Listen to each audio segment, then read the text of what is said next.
I'm Mike Desjardins, and this is another podcast episode of Conversations with Leaders. I'm very lucky today to have my good friend, Jan Gilfoy, here from Vancity Community Investment Bank. She is the CEO of Canada's first and only purpose-driven bank that is also a B Corp. And I'm going to leave the rest of the introduction for our conversation as your history comes up and as the bank's history comes. I'll let that come up in conversation instead. So thanks for joining me today. Thanks, Mike. Nice to be here. It's exciting. So yeah. It is, and I think I was reading your impact report, and you financed hundreds of clean energy and affordable housing projects this year. You've got $100 million this year in affordable housing that's coming up, and those are just some of the highlights in your annual report. You did a deal with CMHC this year for sustainable housing. The purpose of your business or your bank is to build a sustainable tomorrow using the tools of finance to drive immediate and lasting social and environmental change in the communities that you support. Your work is aligned with 8 of the UN Sustainable Development Goals. I saw that you have an internal program where you actually support alternative transportation for your team as well. And I read all this in your impact report, and the thing that struck me at the end of it, I'm like, you're a bank, right? Yeah, we're a bank. Yeah. We're a federally regulated financial institution, like all the other banks, but we're little and they're massive. But yes, we're a bank.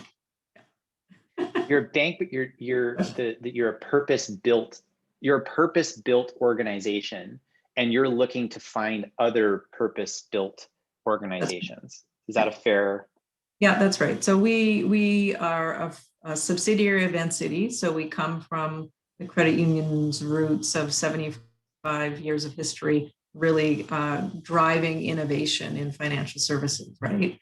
So that's our roots. And our mandate really was to take the best of Vancity, all the good things that they have done here in BC, to other parts of the country, starting in Toronto. So we look at, I think we look from a lens of, if money could flow where money is needed, where would it go that it doesn't go today? And so things like affordable housing, things like, social purpose real estate, things like not-for-profits and organizations that are trying to change the world to something better, are those organizations that oftentimes are different and unique, maybe have a different business model, or maybe they have different ways they get revenue that traditionally it's been difficult for them to have access to capital. So that's what we're purpose built to do.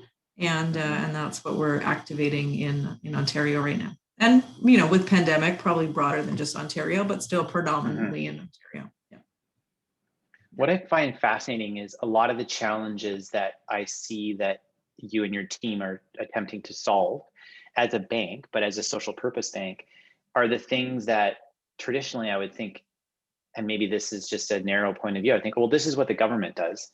Yeah. Like if we need social affordable housing, the government will, or the city and the province or the federal government, I don't know, they'll come together and they'll do something and a bunch of money will flow and then somehow that will get solved. Although as I continue to march on in age, I keep looking at the same problems and thinking to myself, well, they actually aren't solving those things. So I think it's quite fascinating to see this blend of the organizations you're looking to work with. I know in the co-power side of your business, that's in solar and geothermal and renewable energy sources. And on the other side, you're talking about affordable housing. So you're looking for organizations that have this social purpose, that have said, hey, the government is not doing it. We're going to start a business and we're going to do it. But for them to really succeed, they need a financing partner. Right. And a traditional financing partner might not even understand their business model, or possibly respect it, or might think the way I used to think, which is like, doesn't the government do these sorts of things? Mm-hmm. And so VCIB is quite interesting to me in that you're the partner that these social purpose businesses need to be able to scale. Like without you, where's the capital going to come from? That's right. Yeah. And we are often partnering with, so I think you're right. I think traditionally we've looked at all of the social issues that we have as a country, as a city, as a community, whether it's homelessness or injustice or environmental sustainability. We've kind of looked at them and said, okay, there's things that need to happen to everywhere, so let's rely on government to do that. But that only goes so far, and government only has so much money, and the demands are massive, right? So then you have the not-for-profits that have been formed to solve the problem associated with one or all of those categories, but they're also reliant on donors and reliant on grants. And the missing piece for us has been, well, there is money out there, there's capital out there, there's investors out there who want to put their money towards something good to solve a systemic problem. So you've got that new market emerging of investors who want to invest. But your institutional banks have been reluctant potentially to do that for many reasons. One being, I don't understand the business model. It's not a for-profit organization. I don't understand what the business model is. Or we're so big, the scale of this or the scale of the types of organizations we're financing are somewhere between $1 million to $30 million, 40 or 50, but let's call it 1 to 50. And in most financial institutions, that's the missing middle. It's the missing part, right? And so organizations who are going to look for money from the banks, they don't feel like they're getting a partner or they're getting what they need because they don't fit. They're too big for small business, the small business group. They're too small for the capital kind of markets. And the big parts of the bank that finance the big organization. So they fall in that middle. And I think that's where we think we can help advance. If we partner with CMHC, as you just described, we've got a deal coming up in the next little while that could be with the Canada Infrastructure Bank. We've had conversations of partnerships with BDC. So those ones that kind of fit our model, we'll partner with them. So which allows the government then to be able to put that money towards other stuff. At the same time, it provides the capital necessary to get the business going. You bring up a really interesting point around the two sides of the equation. So it isn't simply just that you're lending money out and partnering with social enterprise, but I see, whether they're faith-based organizations or they are pension funds or they are private corporations, public corporations. Family offices. Pardon me? Family offices. Family offices, right, that are looking, that they have capital to deploy and they want to invest it, and they see the ability to put that investment into VCIB and know that the other side of that deposit is going to all the good things that you're describing. And when you look at where your money is put, whether you're investing it in mutual funds, which who knows the bucket of stocks that's actually in that, right? Or you're putting it into your bank traditionally and you're hoping for some teeny tiny or insignificant amount of interest that may cover your fees. There's no purpose to that, right? You're just parking your money in the bank and then you'll use it or whatever. And when I read the impact report for BCIB this past year, it really struck me. I'm like, no, the money goes in. I know where my money is, and then it's being lent out. And when it's being lended out, it's being lent out to organizations that are doing good things. That's right. There's no sort of circuitous route or difficulty in trying to understand this model. I get that my money is being invested in social purpose. And it actually, funny enough, I was sitting here getting ready for this podcast today, and I was thinking about our own banking relationship and thinking to myself, well, we're a B Corp. And so we stand for the things that VCIB stands for. Why is our money not being put, we need to change. I've left our banking relationship alone just because it's been the way it's been for a long time. Yeah, and changing banking relationships is like going to the dentist sometimes. It is a little bit, yeah, it does feel a bit procedural, but painful at the same time. And so, I just thought to myself, wait, why are we not being more purposeful in where our funds on deposit are right now, right? Because it matters. It matters so much that we changed our corporate charter of our business when we became a B Corp, to be very clear about that. And we've looked at our partners, whether they're clients or whether they're suppliers. But the one place I hadn't, and I don't know why I missed this, because you and I have known each other for forever. But it really struck me. And I think that, I know a lot of entrepreneurs who are in a similar position who they might not need capital right now to grow their business, but they have capital and they do want to deploy it to good things. And they might not, and it might not be charity, that they might already have that charitable route taking care of a certain percentage of their profits. But there are funds that are just sitting there. How are those being actively deployed? That working capital could be sitting somewhere where it's being lent out. So I think that's right.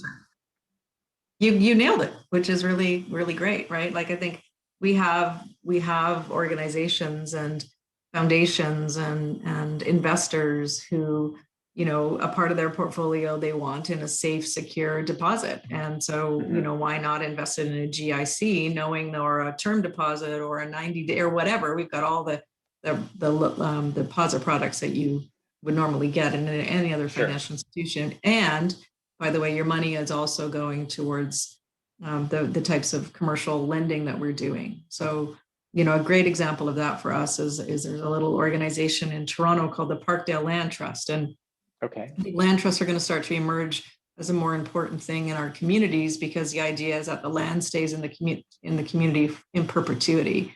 But they've been able to secure, these rooming houses that were becoming gentrified, and the people who live there would otherwise be homeless. So we put together a structure where investors can invest, and then they can use that money to go and buy a property to keep people in their homes. So that's like a direct kind of model of, there's the indirect, which is, I trust you guys in the bank, you're doing all the right things. I'll give my money as a deposit, right up until, okay, I want to be able to help in this particular niche of the continuum of affordable housing, as an example. So yeah, we've been creative in the ways we do things, while still respecting the fact that we're a regulated financial institution.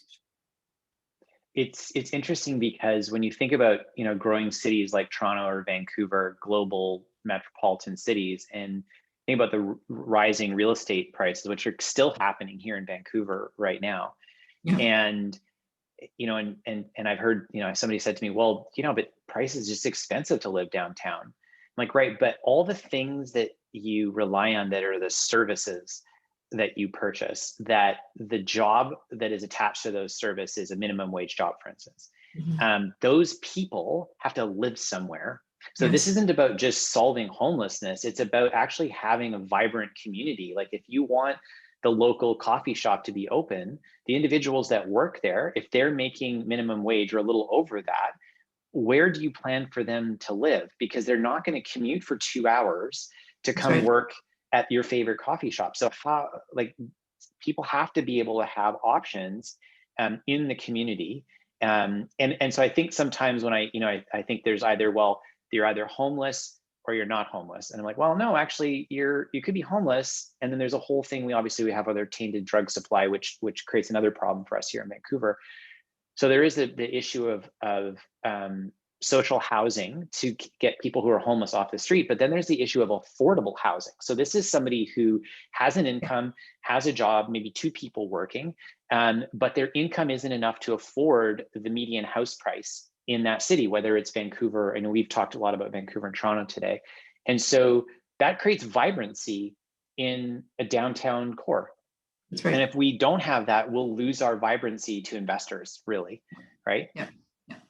And so that sounds like one of the goals that you're achieving through VCIB. For sure. And I think our financing in that space, like you said, runs from, organizations like Parkdale Land Trust, which is really trying to solve the homelessness problem. And in their community, they want to be able to have people live in homes, because they know if you've got somewhere secure to live, then all the other things that you need to do to be a productive person in our society will start to come. Jobs, secure, but we also finance all the way up to that missing middle, or the employee. We're starting to talk with the Toronto Board of Trade and others around what are the structural programs that need to be put in place to help our frontline workers who've been the heroes of the last year for all of us, right? Why is it that they can't live and work in the community that they are in, right? Why do they need to travel 3 hours a day on public transit to get to work? Well, only because they can't afford rent or they can't afford to buy. So how do you create that structure and housing, to your point, that also has a community effect? So it's not like oh, this should be a building for people who, who live so far away and are low income workers. No, you should have a community that's multifunctional, right? That sort of supports all of us and provides, a community which is diverse and inclusive and supportive.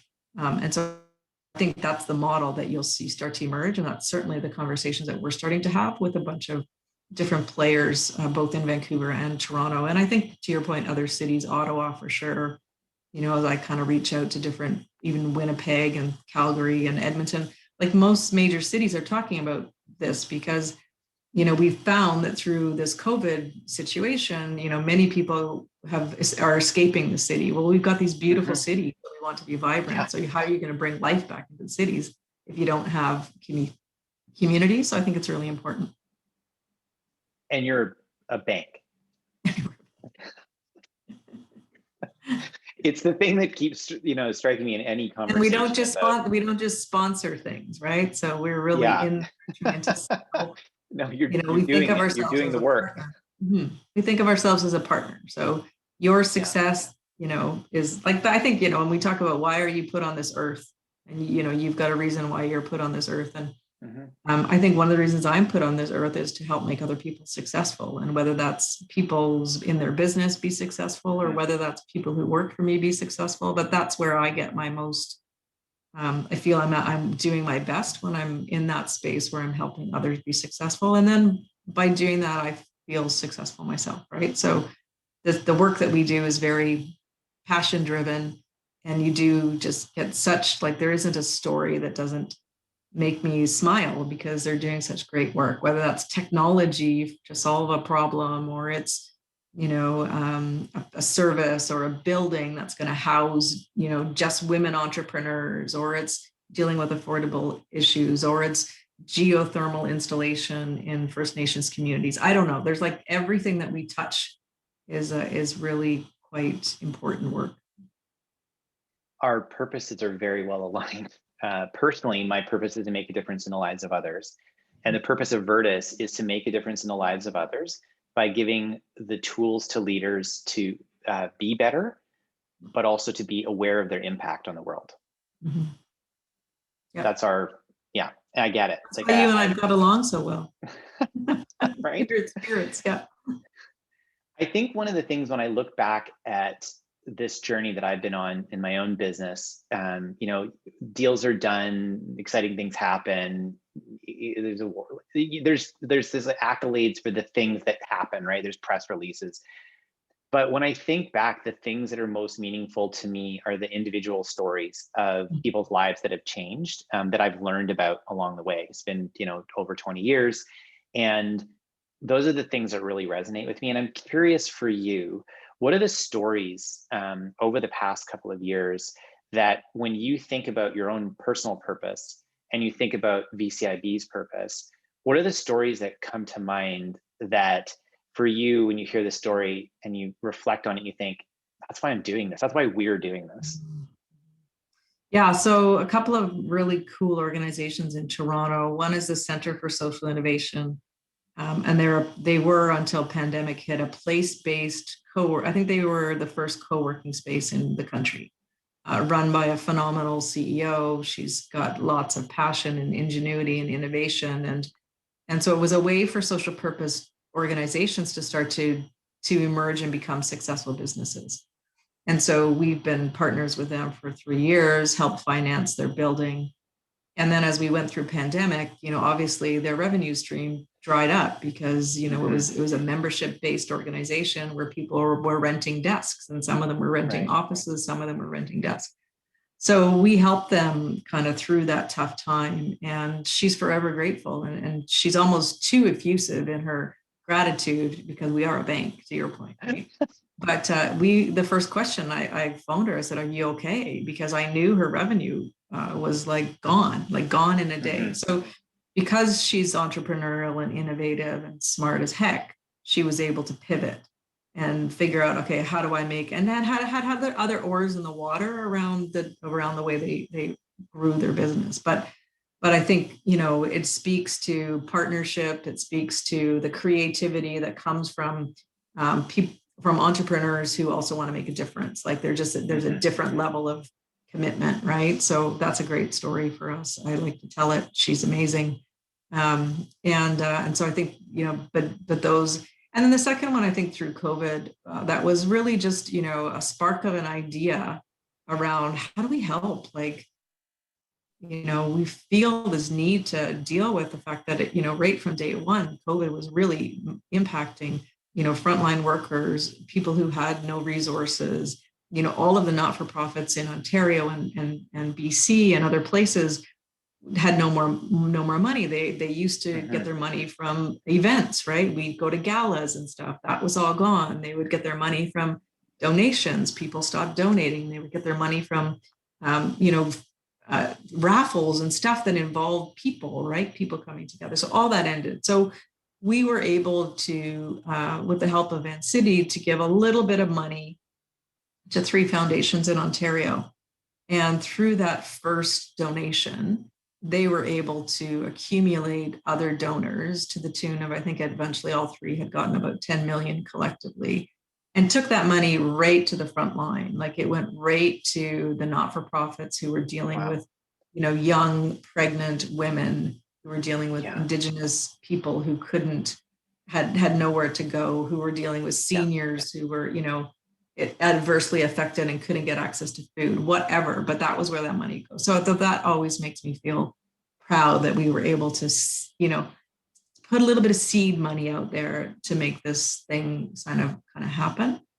And then the third one, we're working with a really great organization on the clean energy side that's doing geothermal installations. And I think, that's the future of, particularly urban builds, right? Like how do you quickly change over technology so that you can create clean energy in a multi-use facility, whether that's for condo complex or an office complex. So they've been going like gangbusters. CEOs, like, again, smart entrepreneurial woman, they've been going like gangbusters, really acquiring geothermals and thinking strategically about how do you take old oil wells in Alberta and convert them. So like, I just think it's the future of one of the future paths of how we're going to get out of our reliance on oil and gas. So those would be 3 kind of examples that really, speak to who we are and what we do.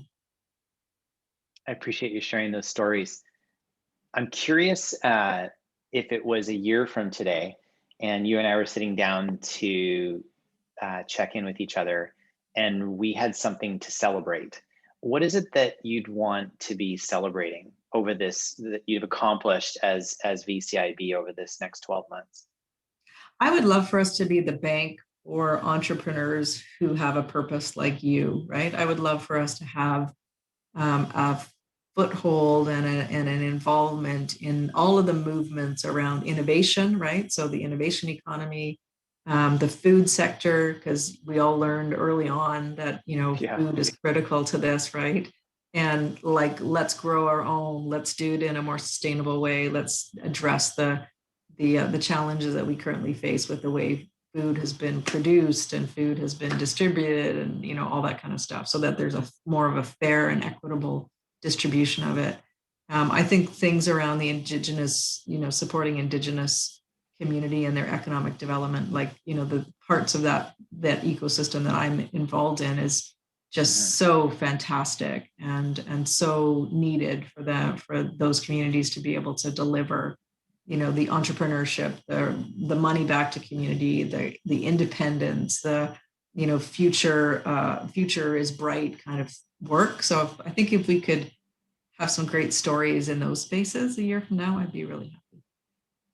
I look forward to hearing those stories. What's one thing that we haven't talked about, or is there one thing that we haven't talked about today that, for somebody that doesn't know this space of social lending and social enterprise in general, impact investing, is there anything else that we haven't covered today that you would say you also need to know this about this space? Well, I think the space is growing. So I think that there's two things that I would highlight. and I've spoken to a few events this year talking about customers and employees. So, there's some research that we were given a few months ago about the fact that, the customers who are going to stay with your business are the ones who believe you're doing something good for the world, right? And I think the stats in Canada are something like 75% of Canadians said, Wow. if a brand treated me well through COVID and treated its employees well through COVID, I'm going to stick with that brand. But if they didn't, I'm leaving, right? So I think that purpose-driven, like your organization and mine, I think is becoming more important to customers. I think customers are saying, like, if you're not doing great things, if you're not taking a stand against racism, like really taking a stand against racism, if you're not dealing with climate, if you're not dealing with social justice issues, then I'm going to walk with my money. So I think that's something that's pretty critical. And then, the war for talent. I hate that phrase, war for talent. There's something, right? It makes me, but the fact that we don't have enough people to do the work that we need to do in this new economy, those people are going to have choice, and they're going to go to, if they might be staying with their organizations today, but if their organizations aren't treating them the way they needed to be treated and aren't following the principles of the B Corp as an example, they're going to go. So if you want to be an attractor of talent and maybe grow your business and get new customers, I think you have to start thinking about this stuff and embedding it deeply, like you did, Mike, into your culture, into your supply chain, into your employee value proposition, into your external value proposition. So I think that's, for me, more real, and I think it'll continue to get more real, which is good. I think that's where we need to go. In fact, I think later today I'm listening to Mark Carney talk about the values-driven economy, right? The fact that we have to move there. If we're going to solve, like, the COVID really just showed all the fissures in our system, right? And the gaps got bigger. So you're going to need private money to come in and fix some of that stuff. It can't be reliant on the government. It can't, right? They've been very good for us during this time, but there's a payback period that we're going to have to get. So you need to unleash the money that's out there in the private sector to move the needle. I can't imagine a better way to wrap this up. Thank you, Jan. I really appreciate you making time to have the conversation. Jan Gilfoy, CEO of Vancity Community Investment Bank, and I'm Mark Desjardins. This has been another episode of Conversations with Leaders.